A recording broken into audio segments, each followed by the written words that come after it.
Таразда зорлық-зомбылыққа қарсы 16 күн акциясы аясында әйел бейнесі қоғам бейнесі тақырыбында дөңгелек үстел өтті. Кездесуде әр саланың мамандары бас қосып, тақырып төңірегінде ойларын ортаға салды.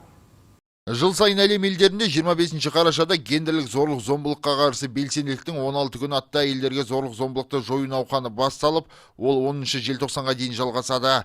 Бүгін аталған науқан аясында Шоқан Уәлиханов кітапханасына жиылған сан саланың мамандары бас қосып, әйел бейнесі қоғам бейнесі тақырыбында бір талай мәселені қозғады.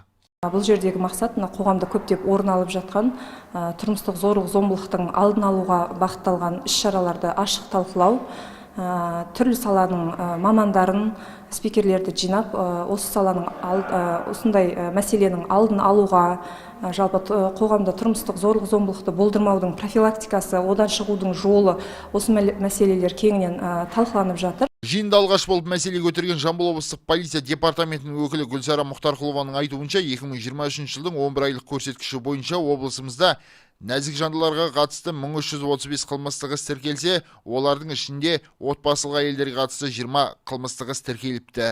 Талдау нәтижелеріне сәйкес, әйелдерге қатысты қылмыстың басым көпшілігі ол аудандарда, ауылдық жерлерде орын алғандығын көрсетті.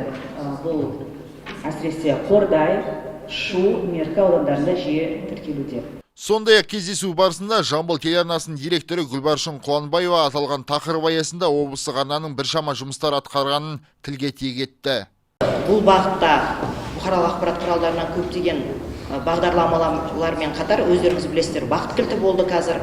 Одан кейін мынау сеніммен болашақ бірлестігімен бірге ата жолы деген бағдарламаны аштық, қазір эфирде жүріп жатыр.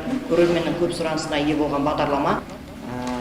Сондықтан бір ғана бағыт емес, тек қана зорлық-зомбылықты болдырмау емес, ұлттық тәрбие, рухани құндылық, әке менен ананың рөлі отбасындағы осы жағынан 3-4 бағдарлама ашып, жаңағыдай насихат жұмыстарын жүргізіп жатырмыз. 1991 жылдан бастап әлемдегі барлық ұйымдар дәл осы акция арқылы әйелдер мен қыздарға қатысты зорлық-зомбылықтың алдын алу және жоюға шақыру мақсатында жұмыс жасайды екен. Оны әйелдер көшбасшылығының институтының белсенділері құрыпты. Жалғас орынбасар Еремек Асаубаев, Айқын ақпарат.